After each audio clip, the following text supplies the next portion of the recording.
What's up, everybody? How's it going?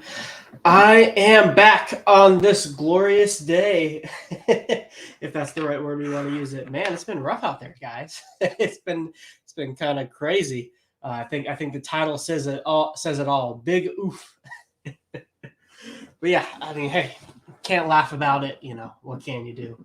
But yeah, we're gonna talk a little bit about what's been going on. Going to give you some of my just passing thoughts, answer a couple questions, and then I have a short little presentation.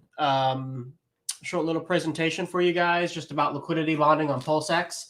It's a small snippet from the larger presentation I'm giving next weekend for the LP course Access and I are doing. And I know liquidity bonding was a big topic in the community before, all the red candles started showering down from above. So I figured, let's bring it back to some other topics that I know everybody likes and are interested in, and that are still relevant. So let's say hi to everybody in the chat, and then we will get started. You guys got questions at any point, just throw them in, and I'll star them if it's off topic, and if it's on topic, I'll answer them. So I hope you guys are doing well, and I hope your Saturday is going all right and you had a good week. Kaiser, what's up, buddy? I hope you're doing well. I hope I can give you a good clip or two, man. Red Squirrel, always here, one of the first ones. Good to see you, buddy. I was glad you made the first cut, if you know what I mean. Francis Powell, hello, good to see you. David Gomez, what's up, buddy? Yes, everybody, please go ahead, hit the like button on the way in. I appreciate it. I thank you, and the algorithm thanks you. Crypto Compassion, what's up, buddy? Moon Pie, yes, oof, indeed. Billy Jack, good to see you. Crypto Hex Explained. And Junior, what's up? It's good to see you all. Let me tweet out the stream one more time, and then I'll just start talking about stuff. Let's see, live now. All right, hey, Tander, wait, Tandem Risk, I love you too, buddy. If you're talking to me, and Mecca, what's up? Good to see you. And hey, the FOMO Phobus. Hey, appreciate that, man. I'm glad to be back as well. I guess first news, I found out that I passed my board exam, so thumbs up for that. It is officially behind me, and I do not have to take it again, and now I can focus on other stuff like crypto and the rest of my school. So yeah, I got one more year to go before I'm a dentist, and I'm just going to be, working on that in the background while I'm doing all the stuff with you guys. Hoping in this next year, by the time I get out, we get a little bit of a turnaround in these markets. But yeah, a lot has happened since I streamed. That was probably about a week ago. Last time I streamed, things were at least, we were still going down pretty strongly. There was a big debate, E-Hex versus P-Hex, and a lot of developments have happened in that recently. We got a great video from Richard Hart, a great 14-second video from him. So, with a lot of information, and then now we got the SEC.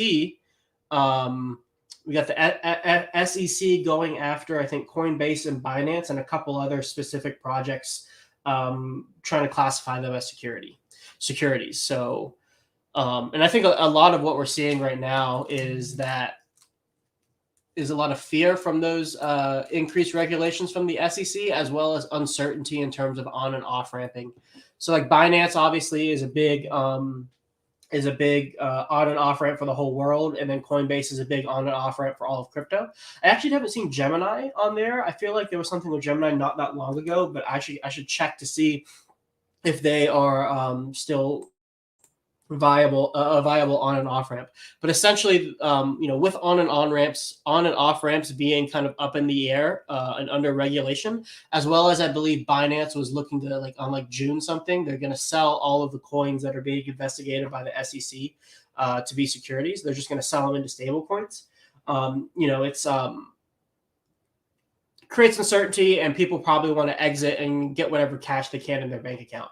So I imagine that's probably a decent amount of what's going on. If I remember correctly, actually Bitcoin and Ethereum were not doing that bad. It's mostly like these altcoins that are bleeding pretty hard. So that's actually kind of good news that Bitcoin and Ethereum are holding up relatively strong. We're just seeing a big purge in the altcoins. and which has definitely hurt the Richard Hart PulseChain ecosystem. I mean, if I'm looking at it right now, here I'll pull up. I got my multi-share screen. Oh yeah, so it looks like I suggest checking the news on Gemini. Let me see if I can just Gemini SEC news. Let me see if there's anything, because I haven't seen anything. Yes. Okay. So yeah, on January, that's what I was remembering. Looks like the SEC was looking into Gemini as well. So that on and off ramp has also been under the scrutiny of the SEC, causing more uncertainty for on and off ramps. The one I need to check out, and that's on my agenda today, is the is TUSD, True USD. It's kind of similar to what Coast is trying to do. I need to see if their system of on and off ramping is still working okay, because that doesn't seem to be through like a centralized entity in the same way. It's not a centralized exchange. It's just an on and off ramp stable coin. Yeah. Let's see. Oh, Bullish, what's up, buddy? It's good to see you. I hope you're doing well. Yes, like and share. I appreciate that. What else? Dougie, DGen Dougie, when all-time high? Not today. Later, my friend. Later. You can hold me to that. There will be a all-time high later. And if it doesn't happen later, well, then just wait a little longer. It'll be after that. Okay, let's pull up the charts because things are pretty rough out there. Oh, what's up, RH Max? Good to see you. You know, you guys know I'm not a TA guy, but I just want to run through just kind of what's going on a little bit. I got this multi-chart set up in Dex Screener. And so we're sub penny hex on Ethereum, which is pretty crazy. You can get a billion Hedron for $325, and Icosa on Ethereum is 7 cents. Hex on PulseChain, you know, almost under a penny as well. You can get a billion Hedron for $430, and Icosa is 11 cents on a PulseChain. And then PulseChain itself, we are under sacrifice price, it looks like, by about 22%, and we're about 73% under 67% under sacrifice price on PulseX right now. And then the incentive token is $12. So, yeah, not looking too great, guys. It's just straight down. You know, if I want to go, yeah, and then I also track Tetra a little bit too. Some news on that. They're about to migrate over to PulseChain. So this Ethereum token will not be valid. It will be basically a useless token. They're going to take a snapshot and then deploy a new contract on PulseChain. And they're going to move the liquidity over. E-Fiat is down to 8 cents, and Fiat on PulseChain is at 27 cents. Yeah. So, you know, let's go. So the real obvious take, you know, things aren't good. Things are down. Prices are down. We're under sack price. People have lost money. And putting that within the context of all the SEC stuff, greater crypto uncertainty, it's hard to imagine like a path forward. In terms of like things going up, at least in the near term or the even medium term, if you want to be really bearish about it. Now, the flip side to that is that this is like, you know, this is well, maybe not max pain, but this is definitely pain, and we're definitely in a capitulation phase right now. And so, and this is something RH has said a lot, but it's like the reason why you get major upswings and major downswings is because people buy the top and sell the bottom. And so this is basically that sell the bottom situation where people have the opportunity to exit at a loss. And that flushing out of the system is what allows the price to go higher in the future. And so stuff like this is unfortunately a necessary part or a necessary part of any kind of higher price appreciation we want to see in the future. It also gives us an easier target to shoot for higher prices, right? So it's like during this, and let's just pull up the PulseChain chart really quickly. Let me see if I can maximize it. PLS.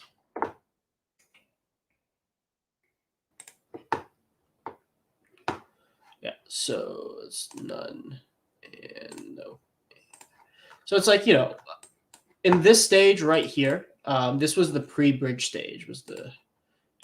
So this right here was the pre-bridge stage. So not many people were able to get prices able to buy these prices in this range in order to capitalize on this price appreciation. So like if we just take an average of this price here, and then we go to the SAC price, which was right. Actually, yeah, that was right around a second. So here's the SAC price, and here's about an average of somewhere where you might have been able to buy pre-bridge. So most people on Pulse actually were in profit on the sacrifice, if they got the best rate, of course. If they didn't get the best rate, then things like if they didn't get the best rate, then they weren't as much in profit as the baseline SAC rate that we were using. But from the SAC rate, we got a pump of to the all-time high about a 2.8x, and to more about where people could be able to cash out 2.3x, 2.4x.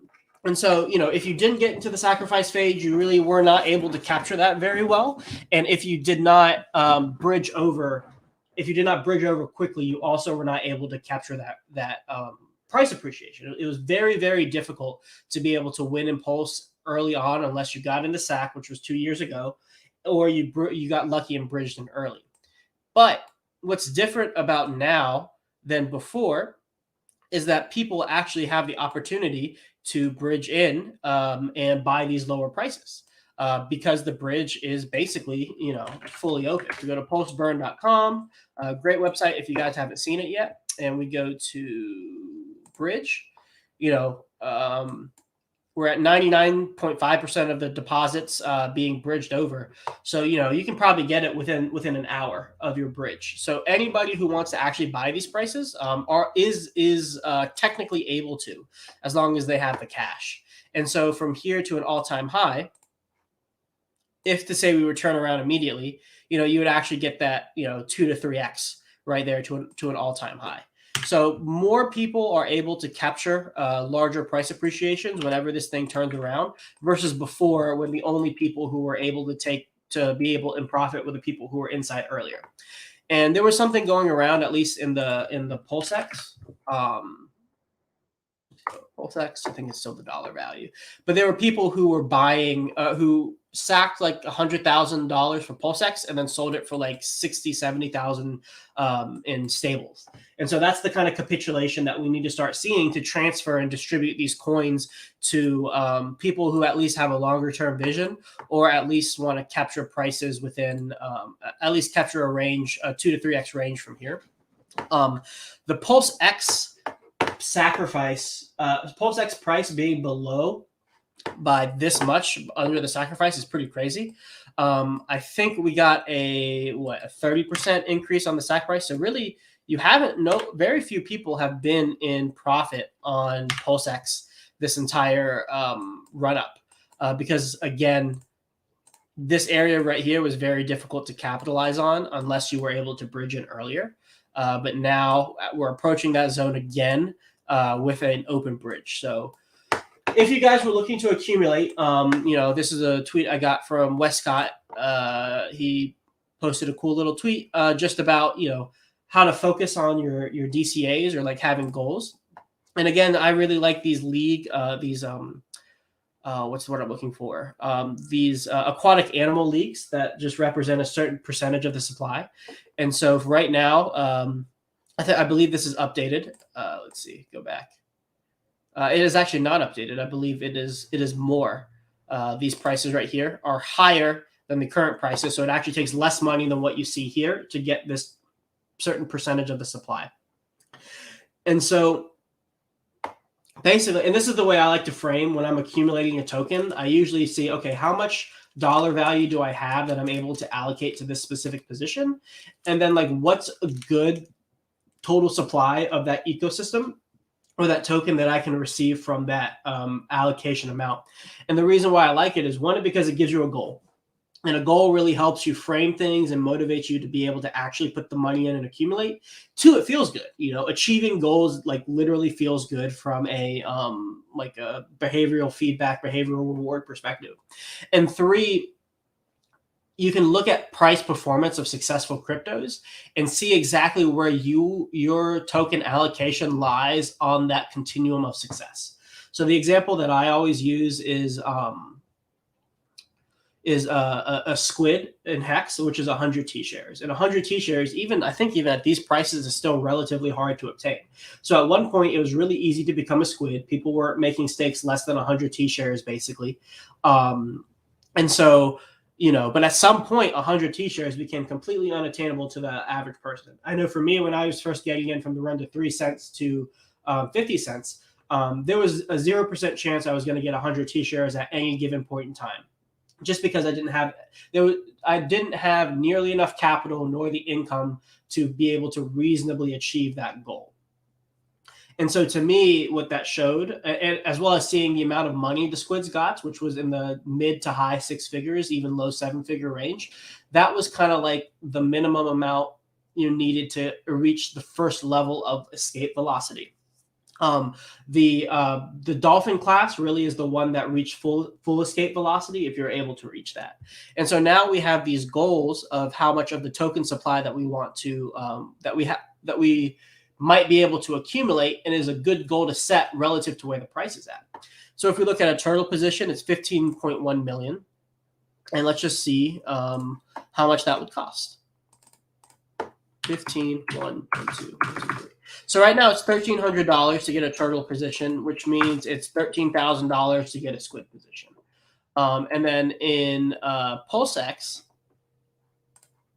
if we go here, a turtle position is 21 million.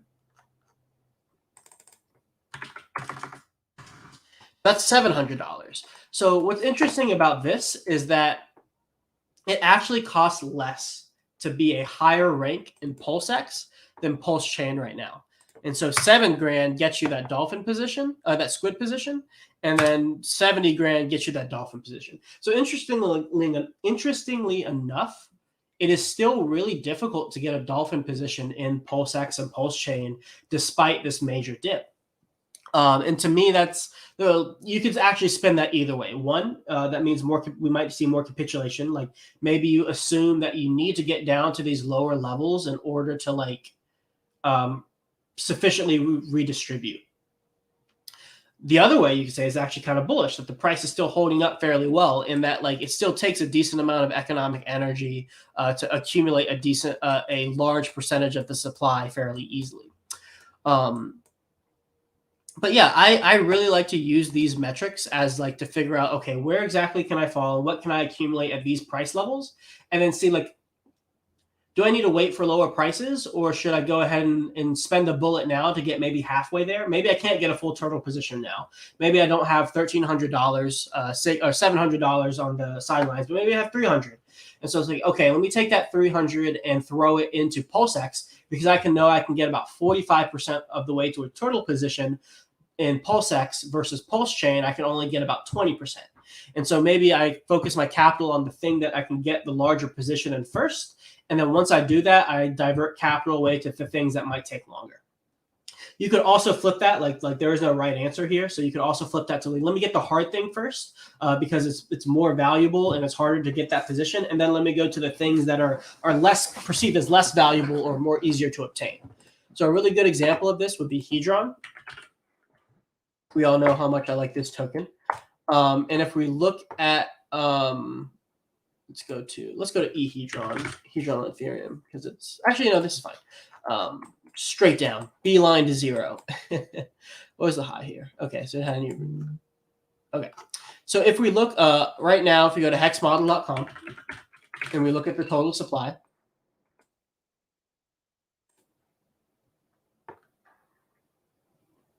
one second. Yep, I agree with you, Besat. I agree. Let's see. Oh, what's up, Archmax? Good to see you, buddy. It's magical to be here this early. Yep. All right, so let's see. Come on. So if I remember correctly, while this loads, it's 125 trillion is the total supply of Hedron. And let's go with that. So if 125 trillion is the total supply, then that means 1.25 billion gets you a squid position. And let me make sure I got that math right. So 1, 2, 5, 3, 1, 2, 3, 1, 2, 3. That's million. Yeah, 100,000, million, billion, 1, 2, 3. And let's see if it updated. Nope. We can go to actually Etherscan, because Etherscan has it too. Hedron.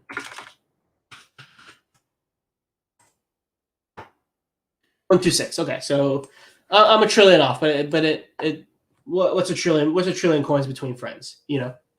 And so let's see. So 125 trillion. So if we divide by 100, that's going to be our whale position. So you need 1.2 trillion. Another 10 is a shark. 125 billion. Another 10 is a dolphin. 12.5, and then another 10 is going to be the squid. So 1.25 billion. So if we look on Hedron on PulseChain, 1.25 billion is $544. Let me make sure I got my zeros right. Yep. So in PulseX, it takes $700 to get a turtle position, but in Hedron, it takes $544 to get a squid position. So these are the kind of valuations you can do across all of the tokens in the ecosystem to kind of see, okay, like, where is my capital going? Where can I put my capital where it's most efficient in terms of accumulating the total supply of that specific token. And then that's one dimension you can add on top of where to allocate tokens, where to allocate your funds, because now we have all these choices and you want to be as efficient as possible in allocating money to whatever you're buying. And so this is another dimension that you can add to your analysis. Now it's not the only thing you need to consider. There are other things to consider as well, and that is, the chances of the price going up in the future. How much of the coin do you already have? How much money are you going to be able to bring in after a particular DCA? Like, all of these are really important things to consider. But one thing I actually don't see talked about a lot, or at least I haven't talked about it publicly yet, is this kind of analysis where you're trying to see, okay, where can my capital go the furthest in terms of how much of the total supply I could pick up? Now, of course, if the token just goes down forever, it doesn't matter if you have 10% of the supply, like, you still need it to go up. So you should only be doing this for coins that you believe have the potential to go up in the future. But if you only have, say, $100 and you want to see where can I get the most bang for my buck, maybe going down the risk curve where you can get more of the total supply might be a better option. And if you're looking to obtain bring more capital in, maybe it's better to accumulate a good position in the more difficult asset. Yeah, I hope all that made sense. Let's see, what else should we talk about? Oh yeah, actually, Red Squirrel has a good point. The Tetra deals are really good. So wait, what's the total supply again? It's like 12. Let me see if I can pull it up. Tetra. I'll go to Tetra here.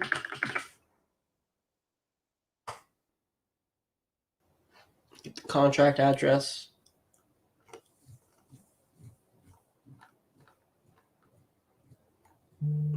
Where is it? There it is. Throw that here. A little bit of how to navigate the blockchain for you guys as well. Then we go to the Tetra token. Okay, 12.5 billion total. So if we do that, 12.5, 1, 2, 1, 2, 3, 12.5 billion divided by 100. So you need 125 million for a whale and 12.5 million for a shark. And so if we go to the Tetra token and we see how much 12.5 million is, 12, 5, 1, 2, 1, 2, 3, it's it's $4,000 to get it right now. So yeah, $4,000 to get a shark position, which is pretty significant, and then 400 to get a dolphin, and 43 to get a squid. So if you wanted to just punt, throw $50 in, then you have like a pretty large percentage of the supply. And if you really wanted to go in heavy, then you could put $4.5 grand in and basically get a decent, a very, very large percentage of the supply. Total disclosure, I took a little bit of profits on Tetra recently, or I took some profits on Tetra recently, just because I'm speculating to see if there is going to be a dump after the migration of liquidity. So I'm going to try to pick up some more tokens over on the other side. David Gomez, thoughts on communists? I think the idea is interesting. They're trying to incentivize.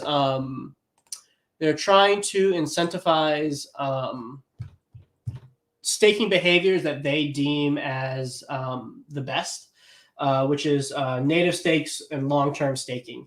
But I don't think that coin has done super well lately. I mean, nothing has done well. Let me see. Communists. Comrade ETH. I know it was trading in a range for a while. This chart's actually kind of funny. So it looked like someone dumped a bunch, but it's popped right back up, and it's still kind of trading in this range right here. I haven't been paying attention to it personally. If you want to mint it for free, I think that's fine. And even if you want to throw a little moon bag in there, maybe $100, $200, $50, I see no problem with it. With some speculations on these low cap kind of strange, not strange coins, but exotic coins that are derived from Hex. Obviously, I like Hedron more than Communist because of the redemption factor for HSIs. I think it gives it more value, as well as the Icosa stuff. As well as the stuff Alex is continuing to build. But if it's like something that you like, hey, I want to take a punt on this. I want to take a little, take a little gamble. Maybe something will happen with it in the future. Like, why not, man? Like, have some fun. That's why we're here. Hey, what's up, Franklin? Good to see you, buddy. Okay, next topic. Let's talk a little E-Hex, P-Hex, because that is also something that's really interesting that's been happening. Yeah, Red Squirrel. I took a little bit of I took some profits, man. I'm sorry. Let's see. E-Hex, P-Hex. So a lot has happened since the last stream that I did on E-Hex, P-Hex stuff. Before there was much more.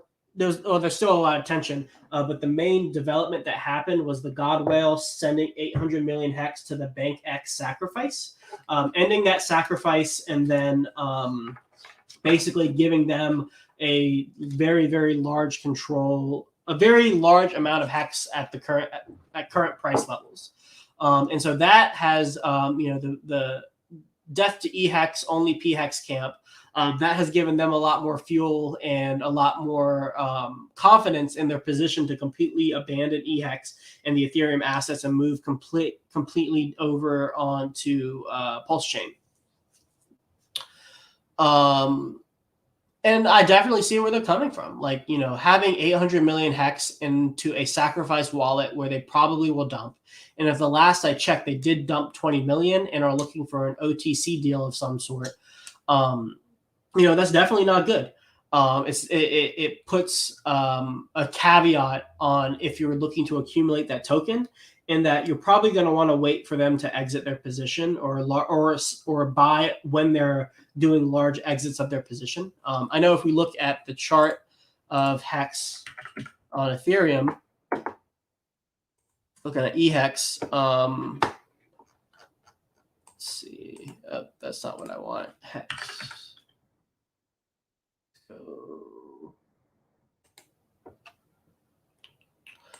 Yeah. So when they sold their 20 million, that was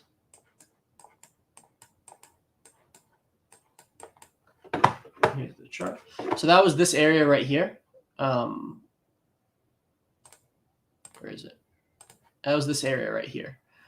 So this dump right here from here to here was like that 20 million dump, and then it rallied from there, kind of like a dead cat bounce. Let's see, price range, about 50%.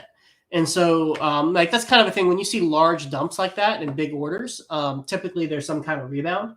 So it's like if you wanted to try to time your buys with those big sells, then like within a couple hours or maybe 24 hours, there's usually a chance to de-risk the position a little bit. Or at least, de-risk completely and keep that extra 50%. Now, of course, it didn't last long. Like if you notice, like it dumped afterwards. So to do that kind of trade is tough, and I really wouldn't recommend it. I would only recommend it if you're actually looking to, if you're actually looking to accumulate the asset, and then using those pumps to de-risk, just to preserve your buying power. But that is an option. And the other option, if you're looking to accumulate, is to wait until they've pretty much dumped out their bags, and letting them yeah, letting them empty out their bags, knowing that the sell pressure is mostly behind you, and then scooping up the blood from there. So if you were looking to accumulate an E-Hex position, that's kind of what you would want to do at this point, and probably be a little slower to your DCAs just because there is the decent potential of sell pressure. Now, we don't know it's going to be sell pressure. I think it's a valid assumption to think that it's going to be sell pressure. I think generally people sell more than they buy. Or at the very least, it's like the worst case scenario, so you should be prepared for it at the very least. But there are other options where maybe they don't dump. So I did a tweet not too long ago, and I'll pull it up. Let's see. So I did this tweet right here. And basically I said, like, hey, like they have this 800 million hex, but if they roll it every 30 days at current prices, it's going to give them $55,000 of liquidity every single month. Now, that's $55,000 of sell pressure, but that's definitely more manageable for the hex chart at these levels than, say, 800 million dump just like off the rip like that. And you know, as the price goes up, that sell pressure increases. So like at $1, they're getting, you know, 6 million hex every 30 days. So if we just assume the price is $1, that's $6 million of sell pressure every month. So that's actually a decent amount and becomes a little bit more worrisome at higher prices. But there are some other options: exiting via LP, providing liquidity to earn fees, and then as well as exiting. And then also the money markets that are being created for hex. So there are options, but there are options for them to not have to dump the bag. And in fact, there are some decent arguments for why they should keep the bag, support the system to have a money printer in perpetuity. But of course, people don't always do the thing that's like the long term in their best interest. Sometimes like they just want to exit, get whatever liquidity they get whatever liquidity they can.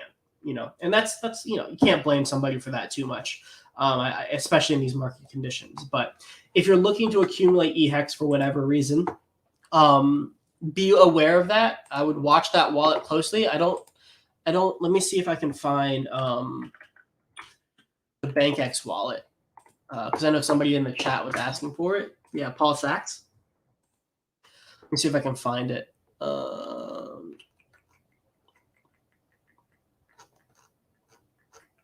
I'll look for it later and I'll tweet it out.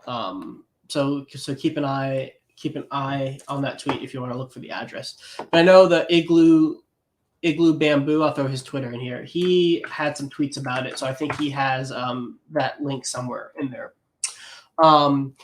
Now, that being said, with this new development, it's definitely more risky buying E-Hex than P-Hex right now or any of the PulseChain assets. So if for some reason you're worried about it, like there's definitely nothing wrong with just waiting and accumulating PulseChain assets. I think that's perfectly fine. The E-Hex game is becoming more and more of an advanced user game where like you kind of need to understand what's going on and you need to strategically plan your buys in order to accumulate a large percentage of the supply. But like that being said, it's an advanced game because the large percentage of the E-Hex supply, it may become available to purchase. And so if you wanted to become a larger player in that ecosystem, that opportunity looks like it's about to present itself. So that's the thing you have to weigh personally. I know there are some people who are like, I'm not touching E-Hex ever again. The Ethereum's done, PulseChain only, et cetera, et cetera. I'm not fully in that camp yet. Definitely the arguments have gone more in the favor of it's less risky at these levels to buy the PulseChain assets. And even me personally, I've already accumulated as much hex as I want, at least for now. And I don't have as much money in PulseChain or PulseX. So I'm going to be accumulating those bags personally because I just want a larger like total supply position in those assets. And then if we start to get even juicier prices on the hexes, I'll probably throw a couple bullets in there too. But for now, my main focus is PLS, PLSX, and then a little bit of incentive token as well. But if it becomes really easy to bump up my hex numbers, I'm definitely going to do that. And I'm not scared to do it on both chains personally. I haven't done any swaps from E-Hex to P-Hex. I think I have a little bit more P-Hex because of some moving money around via setting up some LP pools back when the Hex pool was available. But basically, I'm still 1-for-1. I have 1-for-1 E-Hex, P-Hex.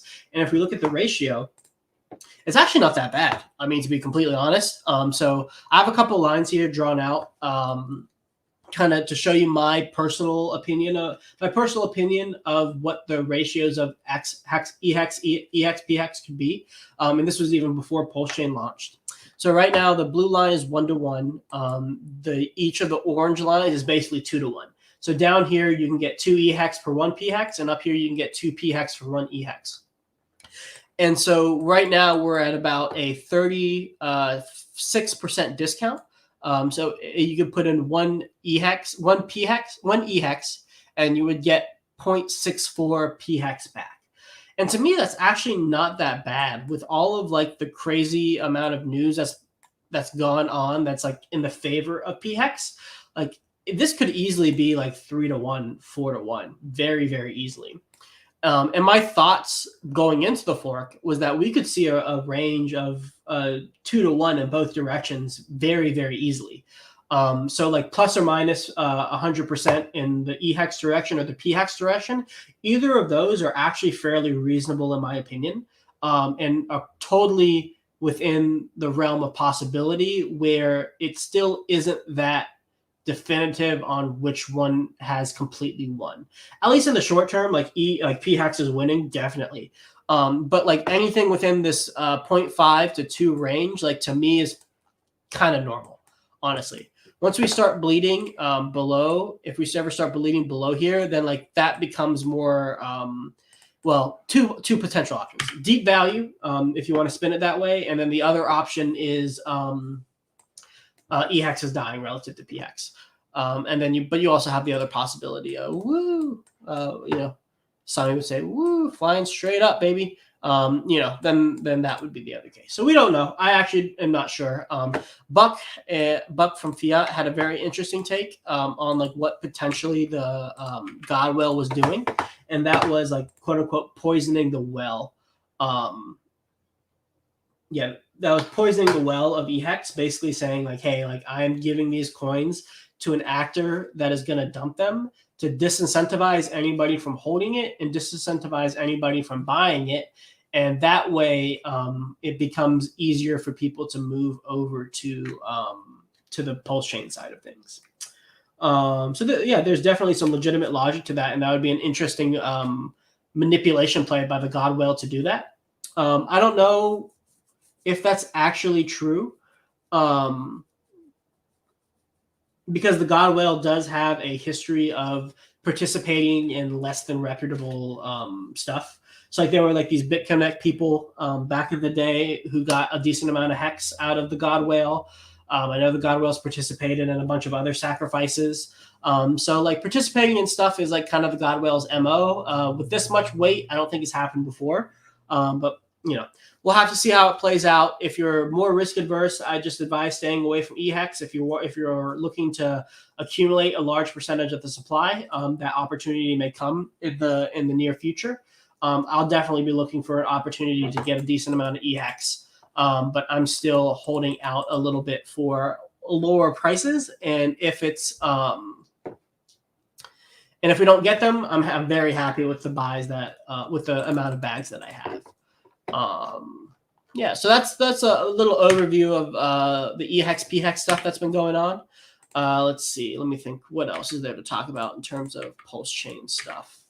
We got some new people in the chat. SMO Spider, the whale address ends in 666. I've said this before, but Hex truly is the devil coin. There's 666 everywhere. All right. Any questions? I'll take questions for a couple minutes while I set up my slides for the little presentation I have on LPing or on liquidity bonding on PulseX. Let's see what's been going on in the chat. Yeah, market is like candy, a candy store. I see opportunities, scoop, and hold, not financial advice. Yep. I know Silver was talking recently that he doesn't like DCAing because you can get 50% dip after 50% dip, and that's very true. Like, it's not out of the realm to get another 50% dip from here, especially if things continue to go sour. So just be prepared for that if you're DCAing. But I definitely will be making some buys when some money clears, and I'm really looking to accumulate a larger total percentage of the supply of each of these tokens. That's my main goal. And with lower prices, I have a better opportunity of doing that. Yeah, yeah. A silverback stable is actually a hexback stable. Yeah, that's I thought that was funny too. It's like, let's pivot. Let's go from silver. Now we're getting backed by hex. Oh man. Let's see. Oh, what's up, Latin American crypto? Good to see you. Good to see you, Ruskino. AK, what if Godwill does a noob sack in future with P-Hex also? Yeah, that would be unfortunate as well. Just because more entities that have the potential to dump hex will have the sell pressure to do so. So we'll have to see. We'll have to see if anybody can extract some value out of Godwill in the future or not. It's completely unknowable. Franklin, thoughts on DCing the Pulse? I think it's legit. I think it's legit to do it. I think, let me see how much it was to get a squid position again. Off the top of my, it was like, what? 13,000? Yeah, 13,000 bucks to get a squid position. So 1,300 bucks to get a turtle position. So like, yeah, I think that's, I think it's still kind of expensive. Like, it's still hard to obtain that, but we are below sacrifice prices. So like, you're getting a better deal than people who got in at the very beginning of the sack rate. So a couple bullets in right now probably wouldn't hurt to lower your cost average, and then like slowly drip every week or every other week, depending on how momentum is going. And then you could just say anything under sack price is a buy. And then every 50% dip, you do another buy. And you just accept that you're losing your money in the short term, and that it's you're buying with long-term conviction that eventually it's going to go up in price a significant amount. Excuse me, I had to sneeze there, guys. So yeah, I think it's perfectly valid to be DCing into Pulse right now, and I probably will make some DCAs as well.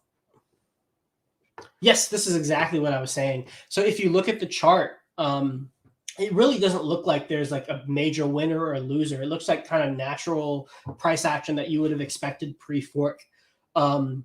Most of the tension is actually narrative based, not chart based, which is really interesting to see. So it's funny. I just swapped a bunch of E-Hex for Hex this morning, and the ratio is like you've cursed that that swap, Bobby. All the holdout low IQ hexagons have been hurting to use the PulseChain hex and stop squabbling about which hex is better for now. And it was actually cheap to accomplish unity for hexagons. Yeah, Latin American crypto, I hear you, buddy.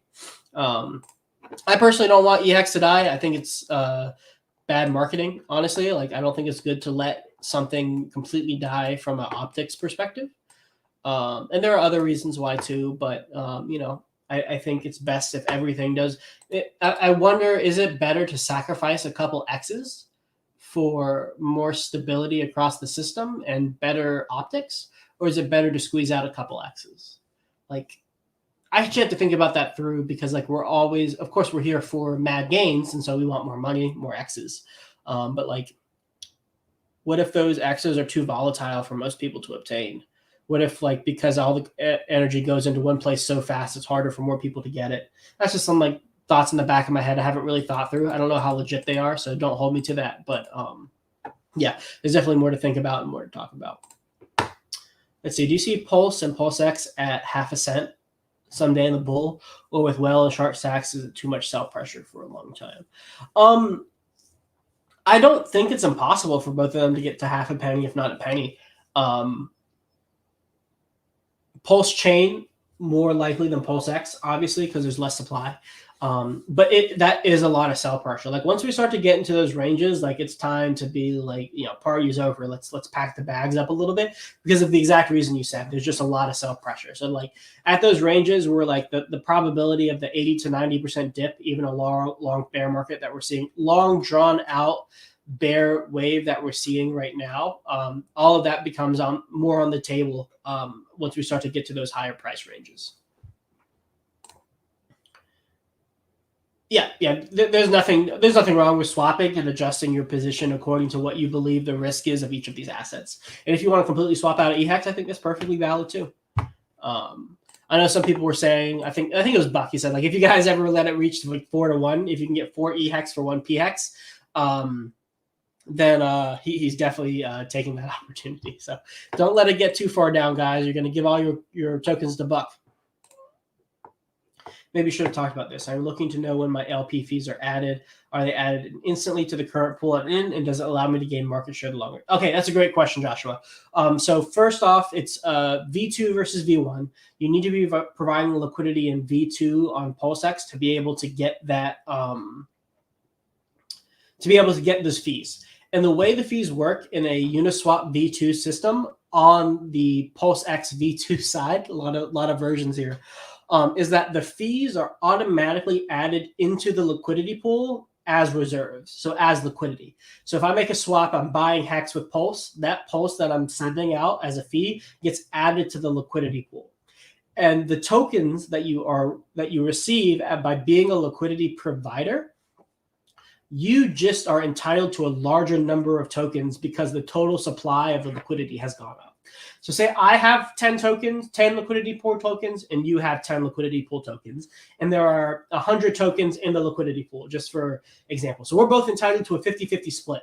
Now say somebody makes a swap, and that swap changes it so that after the fees are added, there's now 110 coins in the pool. So I have 50% of this share, you have 50% of the share, but now instead of sharing 100 tokens, we share 110 tokens. So if you were to pull your liquidity, instead of pulling out 50 tokens, you would pull out 55 tokens. So the fees that you're earning just increases you're gaining market share. That's exactly, you said it correctly, right? You're gaining market share. You're not able to harvest the fees like you can in V3. You just, when you harvest your tokens and you harvest your liquidity, you just have more of both when you pull it. Now, those fees are still subject to impermanent loss. So it's like if Pulse gets put in and it's a PulseX liquidity pool, and Pulse continues to run against PulseX, those fees that were Pulse will be converted into PulseX. So in addition to getting more PulseX, you're getting an amplified amount of PulseX. I hope that answered your question, buddy. 2 years plus from the top. I hope not. I hope we're not 2 years plus from the top. Man, we've already had to wait 2 years. I don't want to wait 4 years, man. I don't want to wait 4 years. I want to wait 1 more year. But yeah, if it's 2026, then, that's 2-3 years. What are you going to do? Yeah. But yeah, that's definitely on the table. ETH Classic, Hex Classic. We'll see. United Hex is priceless. Squabbling gets in the way of onboarding and mass adoption. Yeah, I agree. It's definitely better to be on a united front and consistent marketing, or at the very least, not unified, but not necessarily the same. Like we can have some people who are in the E-Hex camp. We can have some people in the P-Hex camp. People who are like super rah-rah PulseChain, super rah-rah PulseX. Like K4K, like he's all about PulseX. He really doesn't talk about it really doesn't talk much about other stuff, So actually, yeah, you're right, JM Turbo. 4 years from the last top is pretty standard. So yeah, I guess 2 more years is pretty standard. Fortunately, we have some up. We should be getting some up soon because we're halfway through. Hey, thanks, Stevo. I appreciate it, man. I'm really glad to have it all behind me. All right, I am coming up on an hour, and I haven't even done this presentation yet. So let me do this for you guys. I appreciate all the questions and all 94 of you that have been coming in. Make sure to like the video. Give me a subscribe if you haven't. And actually, let me drop my Twitter in here too. Go ahead and give my Twitter a follow, just because it would make me feel happy. There you go. Yeah. So like, comment, subscribe, all of that good stuff. I'm going to give a little liquidity bonding routing presentation, and then after that, that'll be it. And then I'll give you guys some details on the LP course that Axis and I are doing at the end as well. So stay tuned for that. Hey, what's up, Silver? Good to see you, buddy. I hope you're doing well, man. Hey, shout out to Silver, man. He's been giving some really good information out on Twitter, and he's been really on point with all of his calls lately. So I just want to give him a special shout out for being right. Good to see you, buddy. All right. So let me present this, and boom, PulseChain liquidity bonding. So this is actually This is actually a very small snippet of my entire presentation that I'm giving on the LP course next weekend. And I think this is probably the most relevant and the thing that people are most interested in. At least a week ago, this is something that a lot of us were talking about. So yeah, I figured I'd give it to you guys, give you a little sneak peek on what you would get if you decide to come into the course. So I'm going to approach this from a very kind of basic perspective. This isn't exactly how things are working, but I think it gets the point across. So to start, let's just assume that we have a separate stable coin pool for each of the assets within the RH ecosystem. So we have a PulseX to stable, Pulse to stable, and then P-Hex, E-Hex to stable. And these stables can be anything, including like Ethereum, Bitcoin, DAI, UST, USDC. All of these count as stable coins. I'm just using USDC as an example. And so all of these have a stable coin pooling. And so their prices are derived as a function of its ratio relative to these stable coins. So if there's 100 PulseX and 100 USDC coins, then each PulseX is worth $1. Pretty simple. Now, what we see in the PulseX system is actually the bonding a lot of these tokens together. So like this PulseX, the PulseChain is like a very thick pool. And then the Hex is paired to Pulse and Hex paired to PulseX, E-Hex paired to everything as well. Things have changed a little bit since I made these slides, but I have a little bit on a little updated on what things are actually going on. But when you combine all of these pools together, where each of them have their own separate bucket of stables, and then you pair all these tokens together, what actually happens is this kind of sharing of liquidity, where all of a sudden each of these tokens has access to the stable coins that all of the other tokens have within their respective liquidity pools.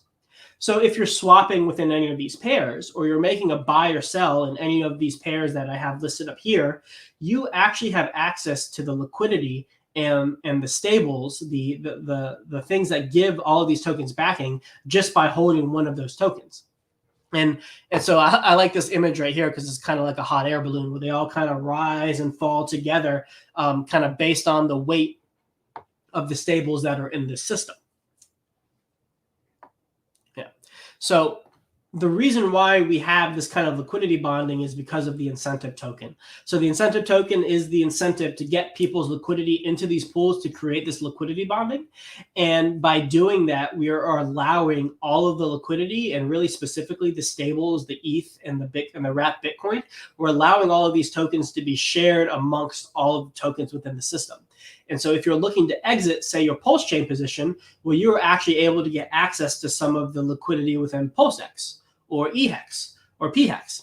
Also, if you're putting in stables, trying to accumulate these assets, that liquidity gets dispersed amongst all of the other tokens as well, while also making the coin that's being bought more scarce and pumping that ratio relative to everything else. And I'll go through an example from both sides on how that works. But the incentive token is a really important part of this because it's the thing that gets people to put their liquidity in a specific way to allow this situation or this liquidity bonding to occur. So when you see liquidity bonding, basically just think coins sharing stable coin liquidity and coins sharing liquidity with each other. Okay. So this is a little bit more updated to kind of what we see right now, where Hex on Ethereum, E-Hex, really isn't in the incentivization structure of the V1 liquidity farms. And so there is still a Hex pool on V2. People are still providing liquidity, but it is much thinner than it was when there was a farmable pool. And so the ability for E-Hex to obtain the liquidity of the PulseChain ecosystem has decreased because of that. And also what we're seeing is instead of each of these coins having their own individual, excuse me for 1 second.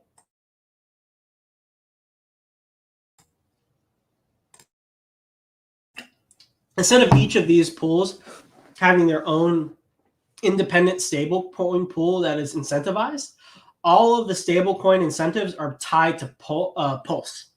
And then Pulse, and then the pools that are incentivized are Pulse to like Hex, Pulse to PulseX. And then also there is an incentive token to Pulse, incentive token to PulseX pools as well, which I'm not going to, I actually have a lot more on those specific pools because there's a lot to go into there. That's not for today's presentation, but those two pools are incredibly interesting and have a lot of game theory behind them that I'm very excited about. But from that tangent, essentially the way the farms are structured is that PulseChain really has the bulk of this stablecoin liquidity, and it's a diverse amount of stablecoin liquidity. All of the other ones, they have their own pools. Like other people are providing liquidity in V2 for stables. It's just not as thick as the PulseChain one, which actually isn't a bad thing. Concentrating all of the USDC, DAI, USDT, ETH, and Bitcoin and tying it to Pulse makes the other coins more pumpable from a stablecoin perspective, but also centralizes all of that liquidity amongst the main asset that's the driver of the whole system. And so it creates this situation where it's much easier for other people to plug their liquidity into their into this kind of machine, because all they have to do is tie their liquidity to the PulseChain system, and then all of a sudden they have access to the stable coins that are backing PulseChain that is proportional to the liquidity they're providing, proportional to the liquidity that their token has with PulseChain. So the more PulseChain that's paired with their token, the more liquidity they have access to, because PulseChain has all of that stablecoin liquidity. Okay, so let's just go through a quick routing example on exactly like the mechanisms behind how each of these, how a buy or sell would work and when these liquidity is modded. So in this example, we're saying like you want to buy PulseX.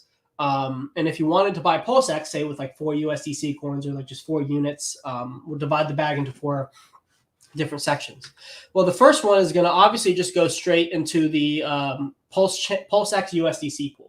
Like one of those exists. And so the most efficient way with the least amount of transactions for the best gas efficiency is just going to be go switch your USDC for your PulseX. However, because there isn't a thick liquidity within the PulseX and USDC pools,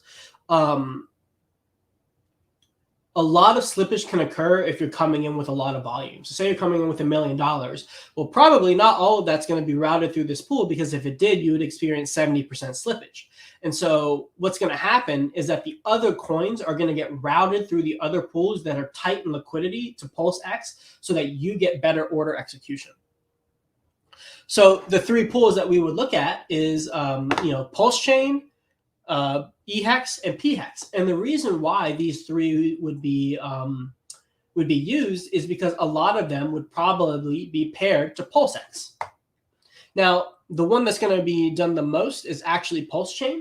And so really, if we were to look at like what a transaction would look like, it's probably just going to go through PulseX because most of the liquidity is in PulseChain and PulseX. I just wanted to show you what it looks like if it would route through multiple pools, and kind of like how it can be most thinly dispersed, but in reality, it's going to be a little bit more concentrated with the pool that has the most liquidity. So instead of taking the USDC and going into the PulseX pool, what's going to happen is that USDC is going to be split proportional to how much liquidity PulseX has to these different assets. So USDC is going to put into Pulse, E-Hex, and P-Hex. And then what's going to happen, it's going to take those coins and then it's going to go through the PulseX pool that is paired to those assets respectively. And then basically what happens from there is you get all your PulseX. So you see a situation where you're buying PulseX, but USDC is being put into other pools besides the PulseX pool. But at the end of the day, what's happening is that PulseX is being removed from circulation and going into the wallet of the buyer.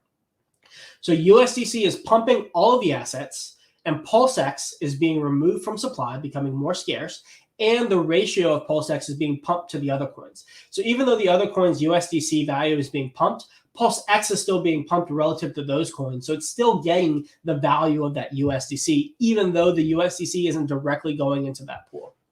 And that's a nuance I'll go into more. I outline a little bit more in this presentation, in the full presentation. And then let's just go through the reverse, because the reverse is true. If you wanted to sell PulseX, Part of that would go into the USDC pool, but if you experience too much slippage, you're going to go into the other pools. You take those coins, go into their respective stablecoin pools, and then from there you get out your USDC or your stablecoins. And yeah, so that's a little presentation on routing, kind of how the liquidity bonding works from a high level perspective, and then also how it works from a mechanistic perspective. So I hope that helps you guys a little bit kind of understand like what's happening with this order routing and like what exactly is happening under the hood when liquidity is bonded. And actually, as a way to end it, let's go on to the PulseX DEX and let's just see exactly where things are being routed currently. Pull it up. You know, give a like, give a thumbs up, something if you appreciated that. If you appreciated that explanation and you learned something from it. I'm really happy. I actually am pretty proud of those slides. Like, yeah, my diagrams have improved. I'm getting better. My eye for design slowly getting better. Not great, but getting better. Let's see. So let's go to an empty wallet. Okay. And let's share the screen again. So yeah, let's do the situation I was just talking about. Let's do USDC. And let's do $1,000 and let's see. So if you click here, this little arrow, you'll see exactly the way it gets routed down here. So USDC to PulseX. So that route is, let's see, do I have my slides up? Yeah, that is this route right here. So from here to here to here. So not much is being put through this pool because you're going to experience a decent amount of slippage. So that's actually all that USDC is putting in the Pulse pool, which if you go back here, that's just strengthening that baseline liquidity of the entire system. So now, you know, you're buying PulseX, but your liquidity is backing the entire system because it's going into the PulseChain pool. Now let's see what happens if we add some more, if it starts going anywhere else. Nope. So the liquidity between PulseX and Pulse is so thick. Oh, that was actually interesting.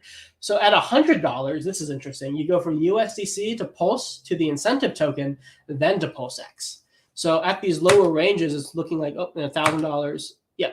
So it's looking like at these lower ranges, there's more routing that's going through. And it looks like it's changing on the fly a little bit. So that's actually interesting. I'm not sure why.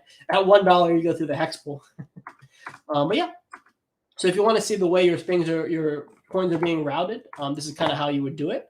It looks like Hex is going through Pulse as well. And most things are going to be going through Pulse just because it has such a thick liquidity pool. If we go from Hex to Hedron, let's see. I don't think it shows. Oh, we have to go to V2 for that. But that's just how you guys would figure that out on your own. And that's kind of the mechanisms behind it. So if you like that presentation and you found some value, in it and you learned something and you want to learn more, definitely check out the, oh, that was stopping sharing the screen. Let's share the screen again.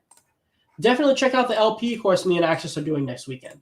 It's $200 and there are still some available spots. And it's going to be June 17th and June 18th from 11 a.m. To basically 2 p.m. EST the first day, and then 3 p.m. Sunday. So it's going to be 2 full presentations. I'll be giving my presentation first on Saturday, and then Access is going to be giving his presentation on Sunday. I'm going to throw the link in here in the chat for you guys if you choose to sign up. Last one was really great. Me and him, I'm really proud of what we did last time, and we've added a lot more information really specific to PulseX and PulseChain. I have a lot more slides on liquidity bonding as well as some specifics on some farms that I really like. And then last time Access did a whole run through of like how the price changed, how price and liquidity were changing as time went on. That was a really valuable couple hours. So yeah, if this is something you're interested in, go check it out. You can book now. You can pay in either crypto or with a credit card. Both options are available. I'll show you. You click book now. And then there's a pay now option, and then there should be a way to pay with USDC, but I don't remember that off the top of my head. So yeah, if you have any questions, feel free to send a message in the chat over here. I believe there's a chat box or a way to get messages on Access's website, or DM me and I'll help you out. But yeah, so please consider signing up if you want to up your LP game a little bit and be able to take advantage of future price action from a liquidity standpoint. And that's a solid hour, guys. I think I'm going to call it there. Yes, please hit the like. I hope you guys enjoyed it. Ted Nelson, I'm glad you came in, buddy. Catch up the replay if you got some time. I hope you when Lambo soon, Willie. Soon, Willie. We're gonna all Lambo out together one day. Just not today, and probably not tomorrow. But I hope you guys enjoyed that presentation. I hope that was a valuable hour for you guys. I hope you have a good rest of your weekend. Keep an eye out for more content. I'm looking to make some more standalone videos, and I'm setting a couple things up in the background to make that process more seamless. So keep an eye out for that. Like, comment, subscribe, all of that stuff. Follow me on Twitter. My link is down in the description below. And I'll see you guys next time. Peace out.